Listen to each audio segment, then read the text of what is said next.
This is Software Engineering Radio, the podcast for professional developers on the web at se-radio.net. SE Radio is brought to you by the IEEE Computer Society and by IEEE Software Magazine. Online at computer.org/software.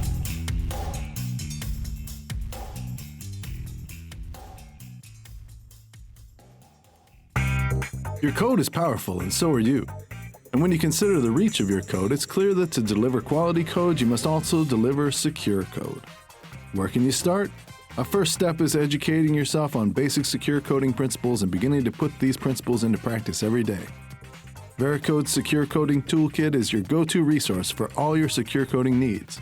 The benefits of our toolkit include learning best practices for secure coding, understanding how to secure your DevOps environments, learning to combat the most common software vulnerabilities. Stay secure and download this valuable asset today at www.vericode.com/SERadio. Welcome to Software Engineering Radio. I'm your host Gavin Henry, and today my guest is Howard Chu. Howard Chu has been writing free open source software since the 1980s. His work has spanned a wide range of computing topics, including most of the GNU utilities, that's GCC, GDB, GMake, etc., networking protocols and tools, kernel and file system drivers, and focused on maximizing the useful work from a system. Howard founded Symas Corporation with 5 other partners in 1999 and serves as its CTO. His current focus is database-orientated, covering LDAP, LMDB, and other non-relational database technologies. Howard, welcome to Software Engineering Radio. Is there anything I missed in your bio that you'd like to add? Well, I think you covered it pretty well. Thanks, Gavin. Excellent. I have to do a small disclosure. My company, SureText Systems, is a partner with Symas, providing OpenLDAP support.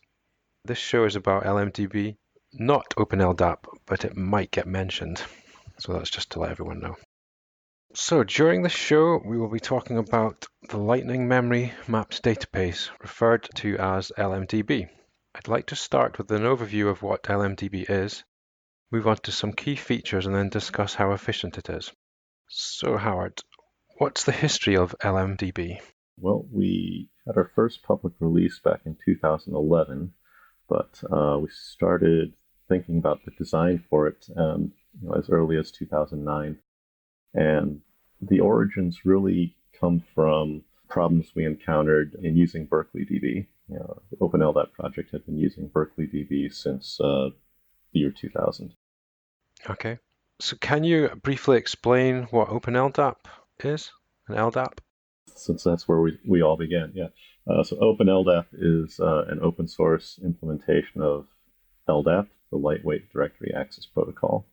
And LDAP is intended to be a simplified version of the X500 directory protocol. And so X500 came out of the ISO or ITU, International Telecommunications Union. So that was a system that was developed for use by telecom corporations. And I guess the original application makes more sense to people who were around in the 1980s. If you remember printed phone books, telephone directories. Yeah. That's kind of the idea that it started with. Basically a read-oriented database where you could just look up little contact information details about anybody that you wanted to find. Okay. It's obviously evolved a fair bit since then. Yeah. And it's still used today widely, LDAP. Yeah, it's funny that the primary use cases still seem to be oriented around registries of people, contact databases, and it is still heavily used in the telecom industry. It's running under the covers under most of the mobile phone networks and the landline phone networks. And it's optimized for massive scale and fast reads. Exactly. Yeah. Yeah. So you mentioned that OpenLDAP, a bit of history about that. And it uses Berkeley DB, which is also known as BDB. Right. Can you take us through some of the problems with that and what drove you to look into something or create something, to give you enough driving force to think we need to do something about this? Sure. Now, the problems probably showed up at the very beginning of when we started using Berkeley, but at that time, it hadn't really dawned on us what the solution was going to be. All right, so before we started using Berkeley DB, we were using a wrapper library called LDBM, the Lightweight Database Manager. And that was a wrapper around any of the Berkeley Unix, BSD Unix, DBM style database libraries. Right? So DBM was a fairly simple key value lookup database library that was first used in Berkeley 4.2, as far as I know. And so it was commonly used in a lot of BSD-based applications. Okay. And one of the things we found was that, these libraries like NDBM or GDBM were not thread safe. Okay, so OpenLDAP slapd was a multi-threaded process, and we found that the database was corrupting itself. And slapd is the server component. Yeah, it's the LDAP server component in OpenLDAP. Yeah. So we found that this database was corrupting itself whenever we were using it in a multi-threaded environment. Okay. And all the locking and stuff that we put around it to try and make it safe was just inadequate and would just continue to corrupt. And there was actually a version of Berkeley DB that was compatible with this LDBM wrapper, but again, it didn't offer the safety guarantees we needed. So right around the time that Berkeley DB 3.0 was released, they announced support for ACID transactions. Okay. We kind of jumped onto that saying, oh, wow, if we can actually get transaction support working, then we ought to have good safety properties, right? And ACID is? ACID is an acronym that stands for atomicity, consistency, isolation, and durability. So these are the 4 characteristics that you want in a transactional database operation. Okay. So as it turned out, the transaction support was a win for us, but the database itself was quite slow. And because of the slow access times for getting records in and out of the database, we created our own cache layer above it. Okay. Can you put some type of thing around slowness? Yeah, that's an interesting one. I would say if we look back over benchmarks that I ran of the very early versions of OpenLDAP, we would see that we were getting search rates of around 1,000 to 2,000 queries per second. Which sounds a lot.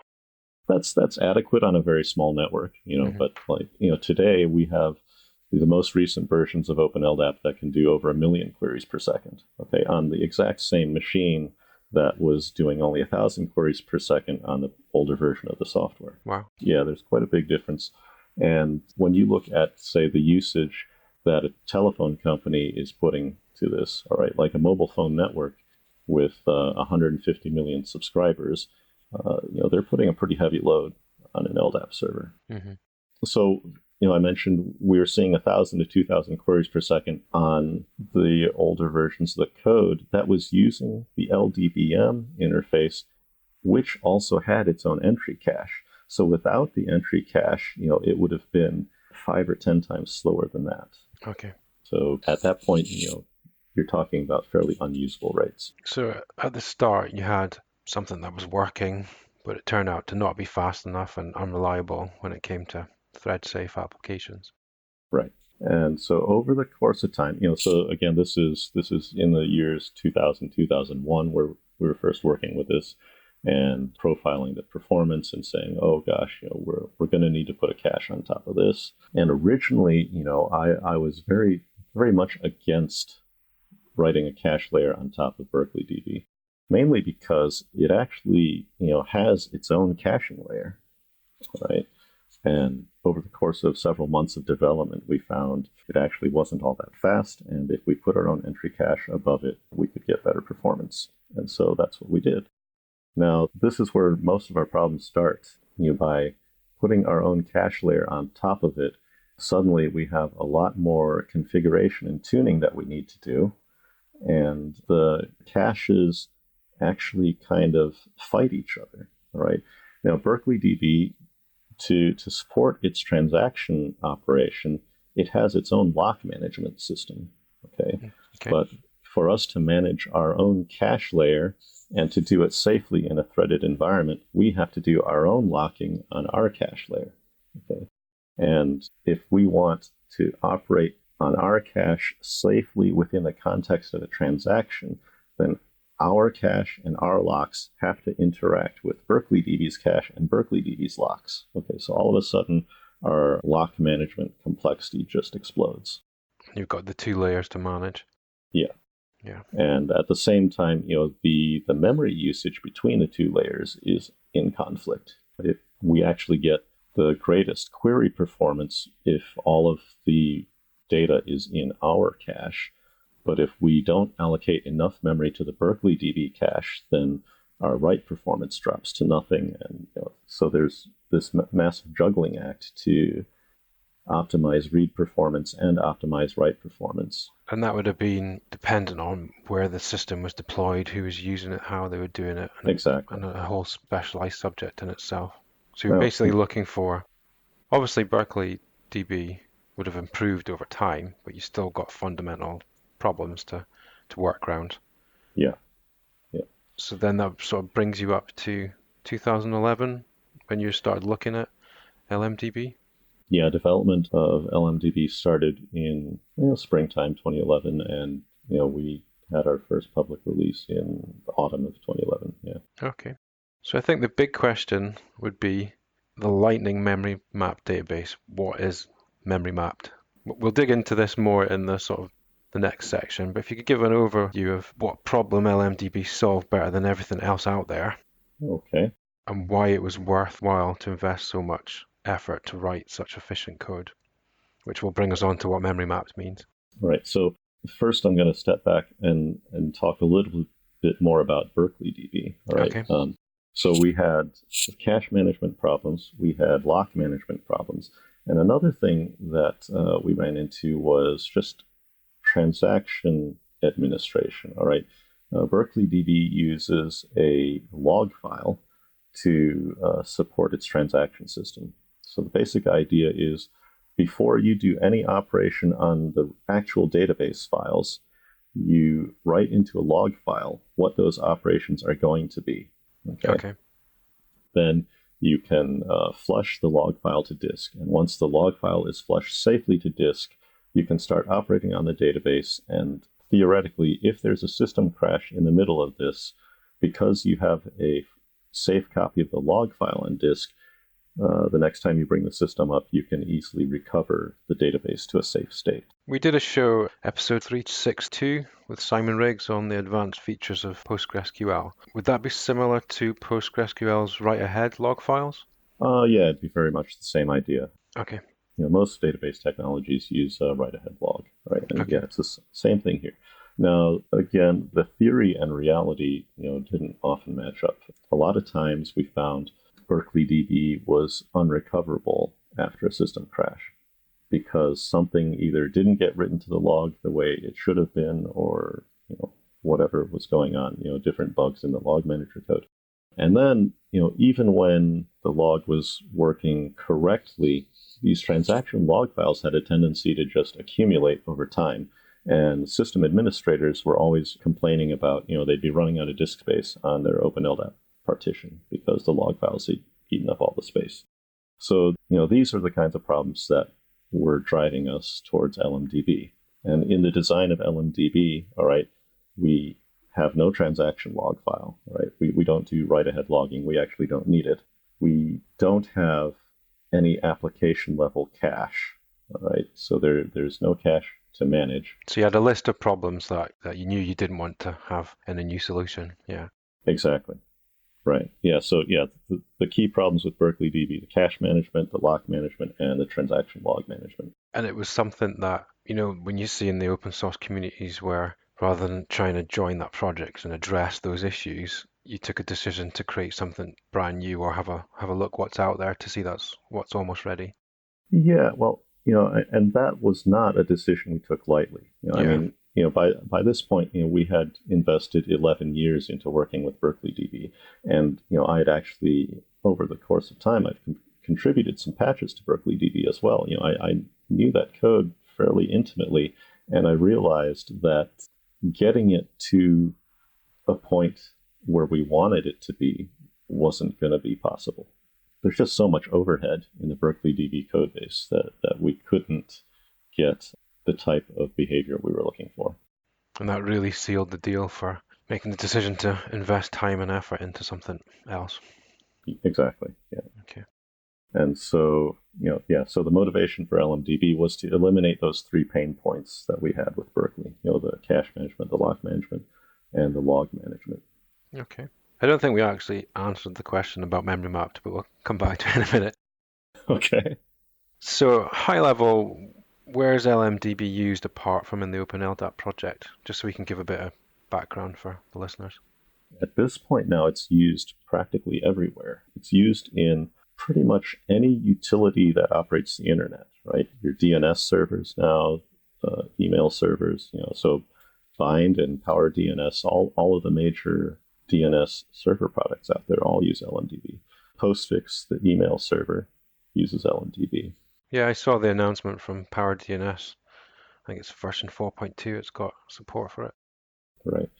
Security libraries that were closely associated with OpenLDAP, such as Kerberos and Sazzle, they also have LMDB support. Okay. So that just covers, the system infrastructure level applications. There's also, it's heavily used now in machine learning, AI systems. And, that's a use case where you have software that's doing heavy number crunching on fairly large data files, on fairly large data sets, and they need fast access to very large records.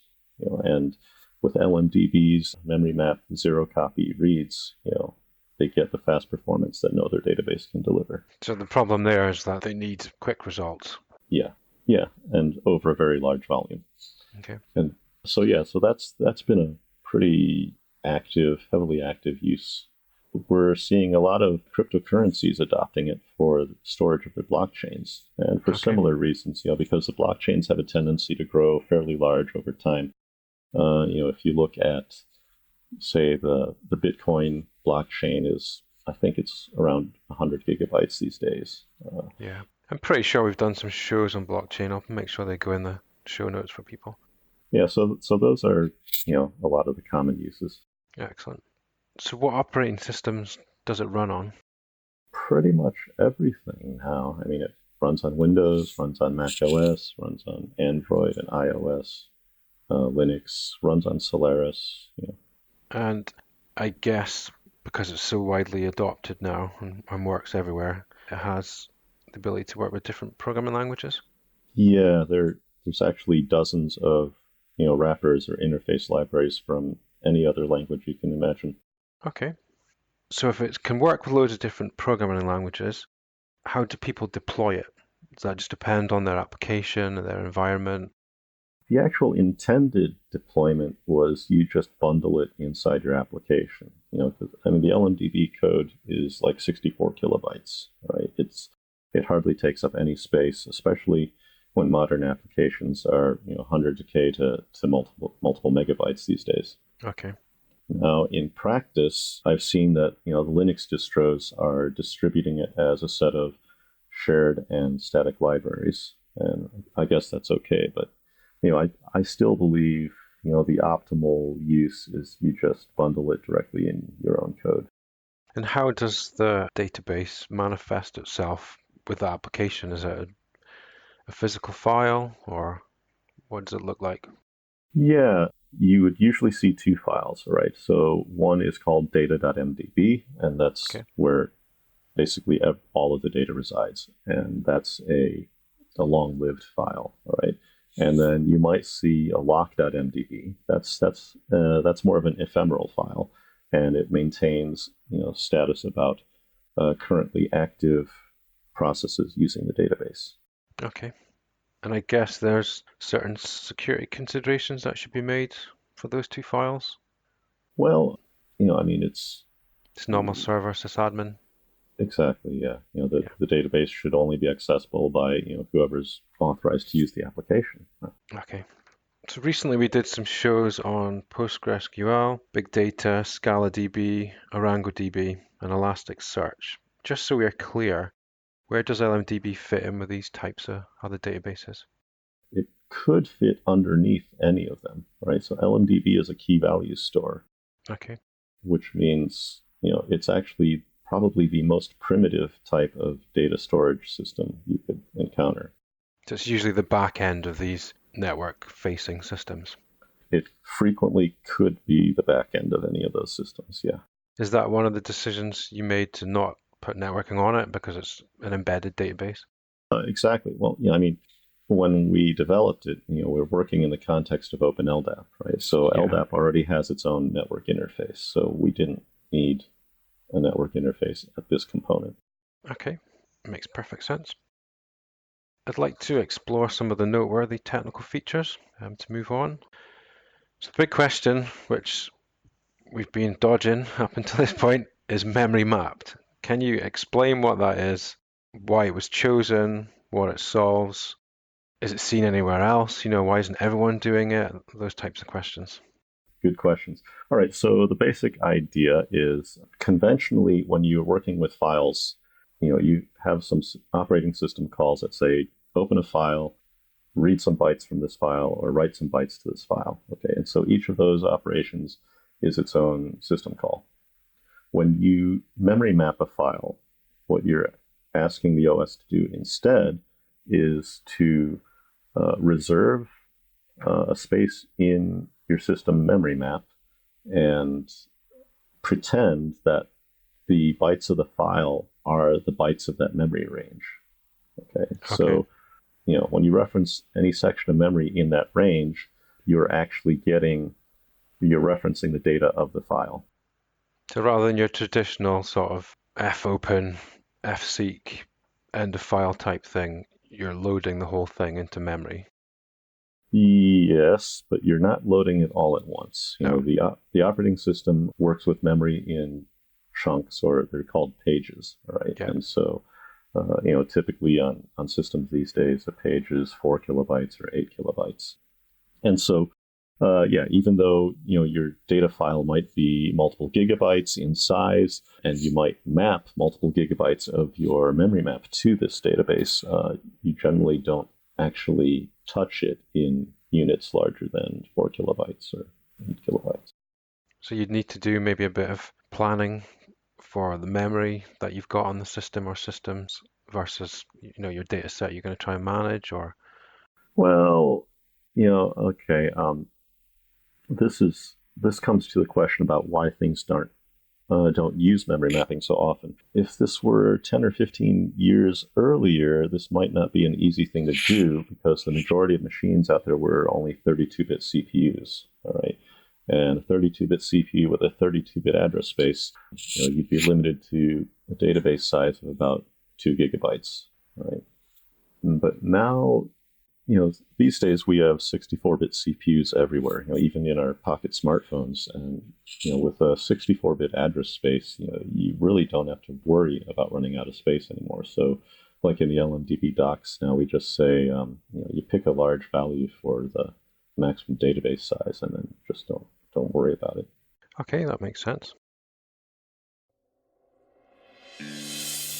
DigitalOcean is the easiest cloud platform to deploy, manage, and scale applications of any size, removing infrastructure friction and providing predictability so developers and their teams can develop faster and focus on building software that customers love. With thousands of in-depth tutorials and an active community, we provide the support you need. DigitalOcean stands out of the crowd due to its simplicity, high performance, and no billing surprises. Try DigitalOcean for free at do.co/SERadio. So I want to move us on to a little bit about the data structures within the database. And you've chose the B+ tree design for the core data structures. Can you take us why that was chosen? Sure. The decision actually came out of, again, our experience with Berkeley DB. Berkeley DB originally only supported hash data structure, and then later in its life, they added the B+ tree support. And in our benchmarking in the early days, we found that while the hash structure was fairly fast when all of your data fits in memory, it gets horribly slow once the database size is larger than memory. Okay, and so once we have, databases that are larger than the system memory, B+ trees just perform better. Okay. And I understand that it's used for tracking unused memory pages as well, and that's quite unique.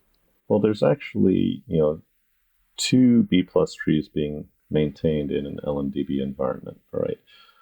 So one of them stores the user data, and one of them is used to track unused pages. And so the idea here is, as you're operating on the database, pages become stale. They don't contain useful information anymore, or nothing is pointing to them anymore. And so those pages are tracked in this free list database. And that would be when a key value is deleted or changed.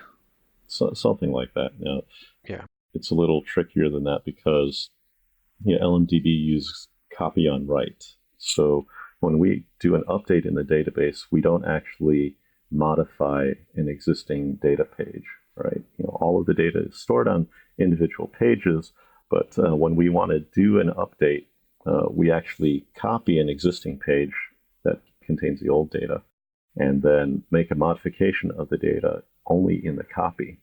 So once we've made a copy, all right, that means the original page is a candidate for becoming unreferenced. Okay. There's another trick to this, which is that LMDB is actually using multi-version concurrency control, MVCC.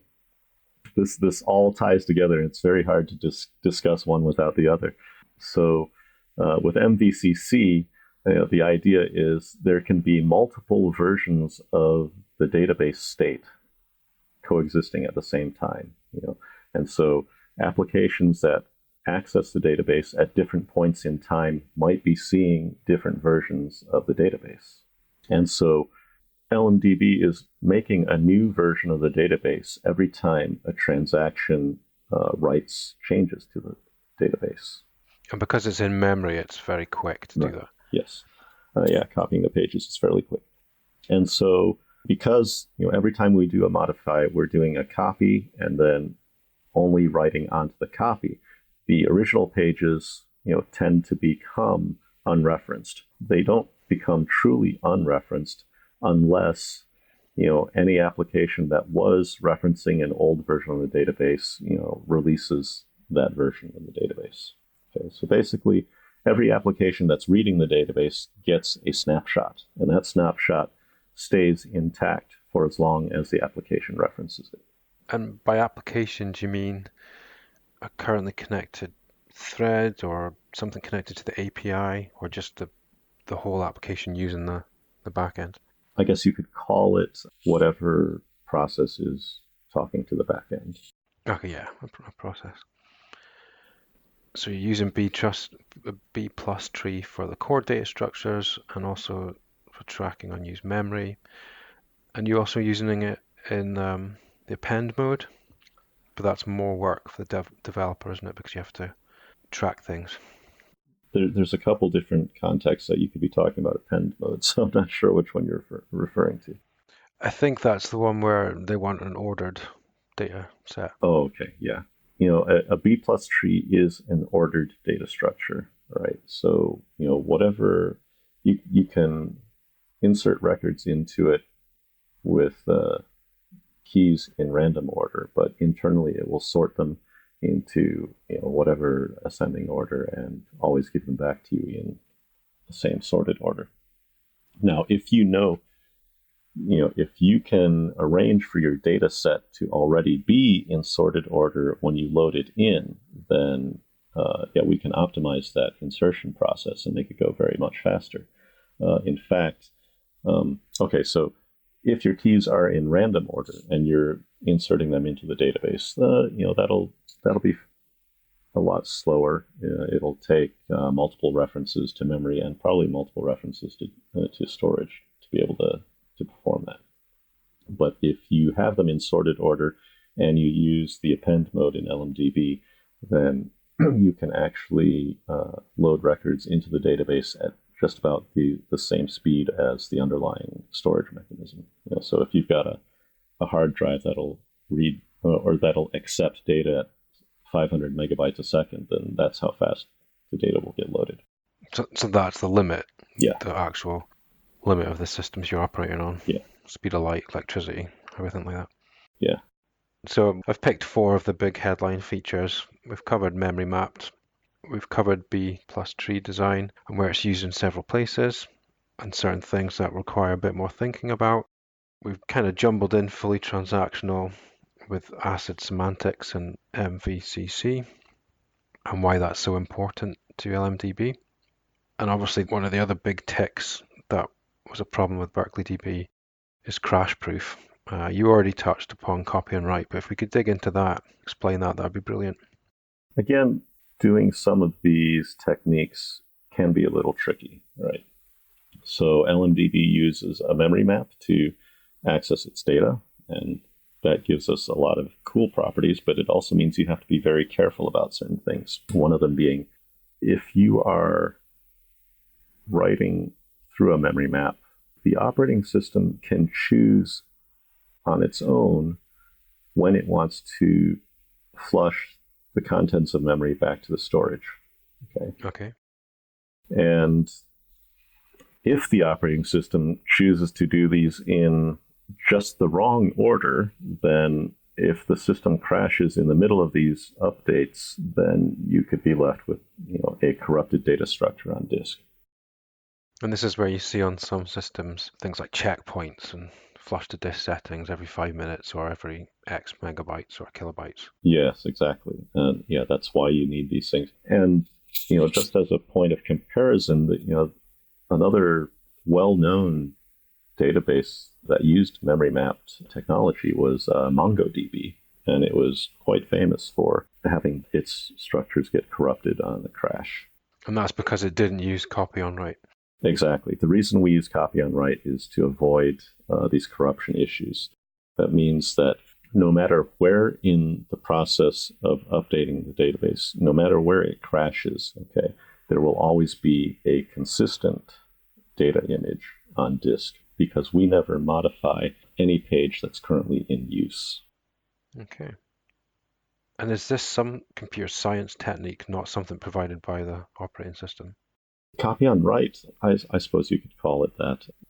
There are facilities in the OS that also give you copyonwrite behavior, but they're not something that we can use in LMDB because they don't have quite the same semantics that we're looking for.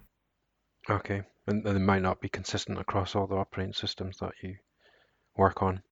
That's true too, yeah. So we have to manage the copying ourselves. Okay, so why are there no logs or crash recovery procedures required? That's because you're operating on a copy of that database at that time, or that entry. Exactly, yeah. So since we're always modifying copies, there's actually no possibility of corrupting the on-disk structures. No matter how the OS crashes, the on-disk structure is always intact. So that could be a power outage, a disk failure, a cold shutdown or something. Yeah. The most you'll ever lose would be an entry that hasn't been committed in a transaction. Exactly. Okay. That brings us on nicely to the next section, which we're going to discuss the LMDB code efficiency. So a bit of high level. To start with, how do you define efficient code? Basically, that just means you've done exactly what you needed to do to solve a particular task and nothing extra. Okay, and how do you know that? The old adage where you don't know what you don't know. Well, yes, there's a fair amount of iteration involved to say, okay, we've actually achieved perfectly optimal execution. And, we're not claiming that LMDB is perfectly optimal in every case, but it is certainly, multiple orders of magnitude more efficient than other systems that are out there. Okay, so I guess it's a case of what do we need it to do right now? Let's measure it. Let's try and improve it and see what the results would be given the time we have and the problems we're trying to address at that point. Right. Now, so one of the things that makes it fairly easy to demonstrate, we've done some benchmarks on very large databases, say a database that's 50 times larger than your system memory. And we can calculate from a theoretical standpoint how many storage I/O operations this should take for any data access. Right? And you can compare that calculated number to our measured number, and you'll see that the times match, which basically means, yes, we have achieved ideal efficiency in this particular workload. Excellent. And how fast is LMDB right now? It's as fast as your underlying storage, right? For example, the test I was just referring to with 50 times larger than RAM, we found that data accesses were taking about 33 milliseconds, okay, on a hard drive where the average access time is 16 milliseconds, and any data access would on average take 2 storage accesses. Okay, so it's pretty bare metal, isn't it? Exactly, yeah. So if you have a faster storage mechanism, faster than a hard drive, if you're running on a SATA SSD, it'll be faster. If you're running on an NVMe SSD, it'll be faster yet. If you're running on persistent memory, it'll be faster yet again. So yeah, that brings you back to, because it's as efficient as the code can be, you can actually throw more hardware at it to get it faster. Yeah. Anytime you do throw more hardware at it, you will see a commensurate improvement in throughput. Excellent. Now you said in the high-level noteworthy features, it's listed as 32 kilobytes is the size, but I think early in the show you mentioned 64 now. Yeah, it has grown over time. The first release back in 2011, the code was only 32 kilobytes. Right now, it's about 64K, and we're trying hard to keep it at about that size. And that's what, the runtime size of the code? Yes.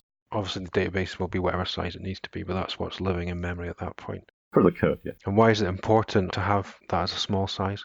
Well, you'll find that on CPUs, on chip, their fastest level of cache tends to only be 32 or 64 kilobytes per CPU core. Okay.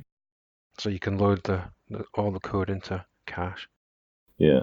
Once you exceed that size, you're going to start getting performance losses, and it's kind of the nature of B+tree access code that the code executes with a lot of branches, right? Branch operations. And branch operations tend to be, bad for CPU performance. Okay. So to minimize the impact, if we keep all of the code in the CPU, level 1 cache, on-chip cache, then that means we pay the smallest penalty for bad branch accesses. And was that a happy coincidence, or was that how it was designed? Originally, I would say it was a little bit of a coincidence. We simply started out with a fairly compact code base. It was 45 kilobytes originally, and by the time I had stripped it down to the parts that we needed, it was under 32 kilobytes. When we discussed earlier about your definition of efficient code, obviously LMDB wasn't the best it could be at the start, and you've just iterated after you've benchmarked and then improved and measured again, yeah? Yes, definitely. And did you see a variation in improvement as you were optimizing? Was there some quicker wins than other ones, or how would you summarize that?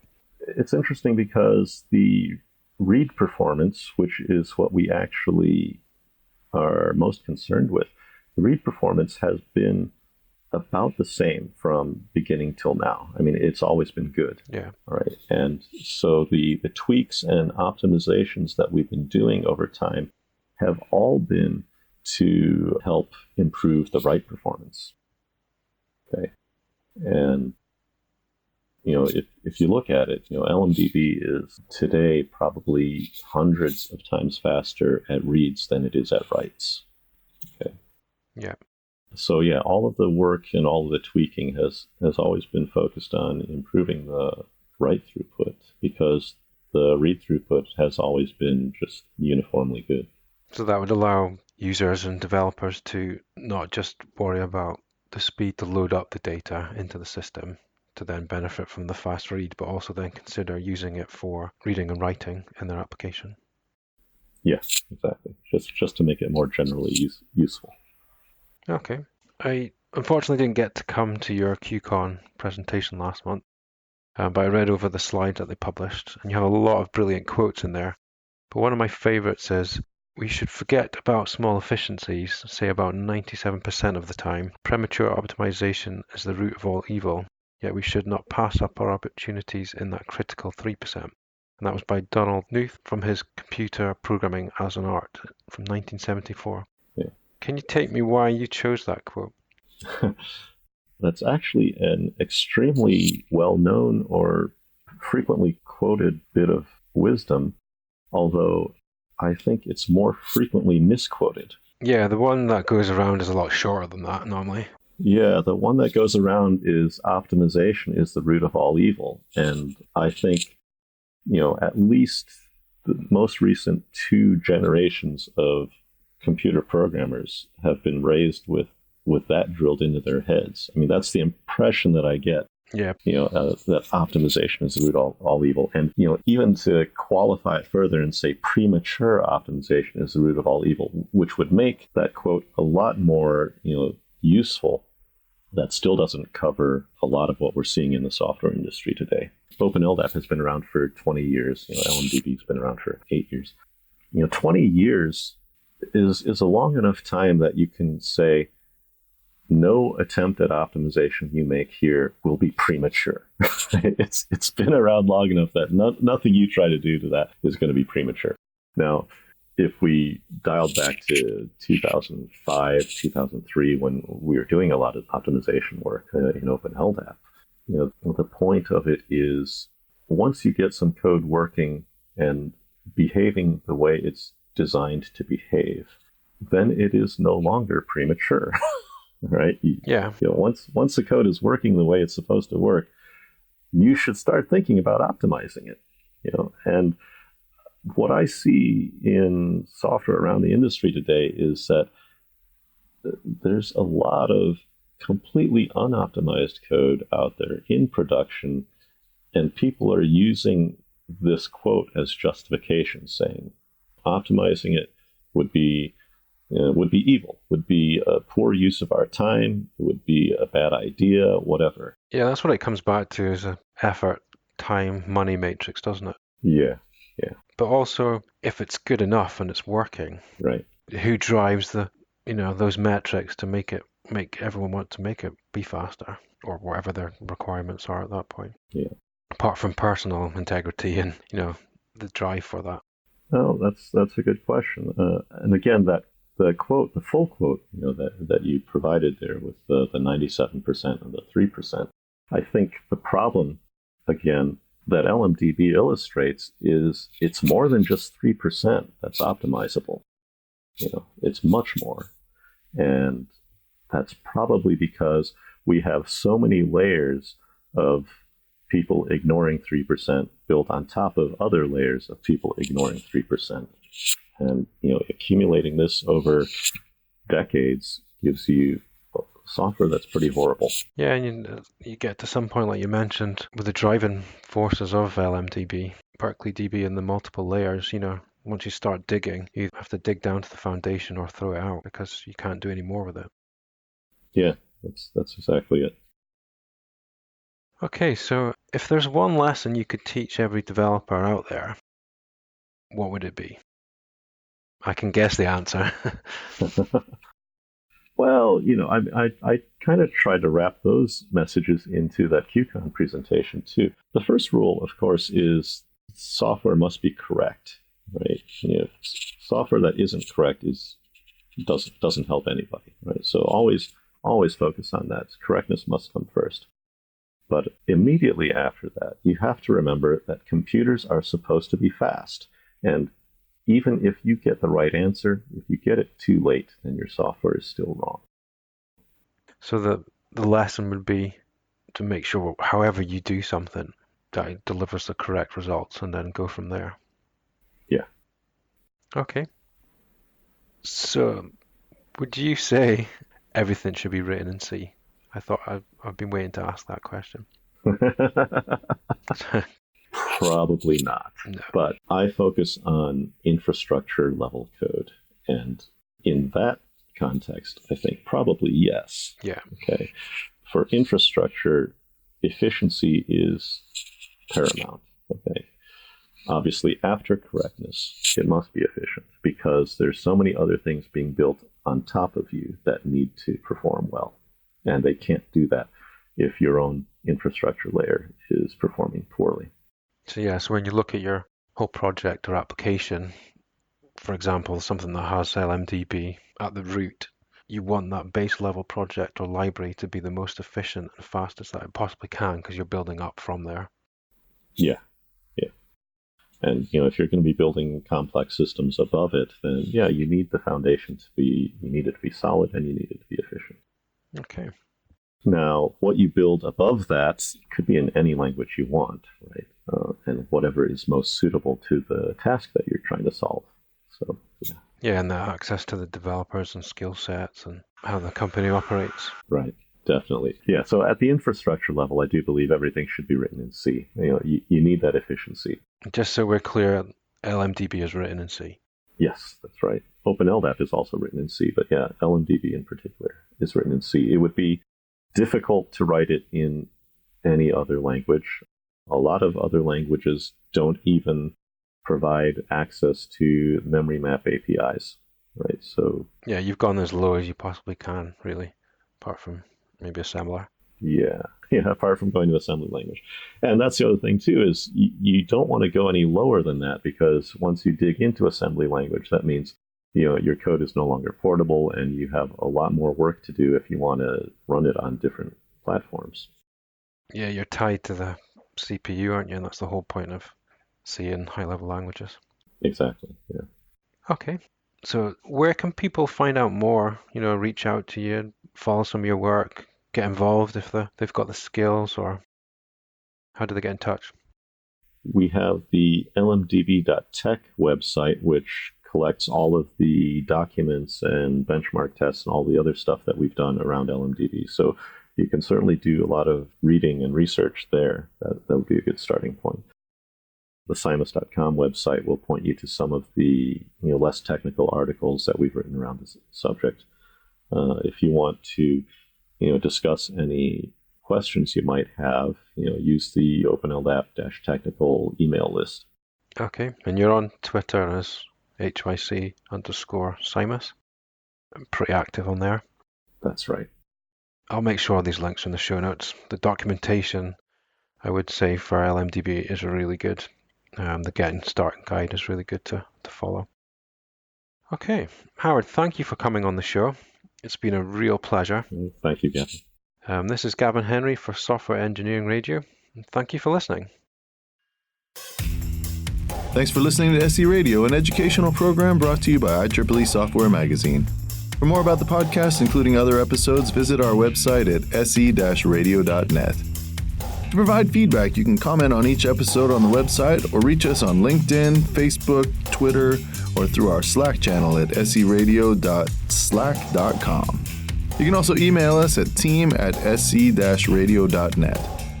This and all other episodes of SE Radio is licensed under Creative Commons License 2.5. Thanks for listening.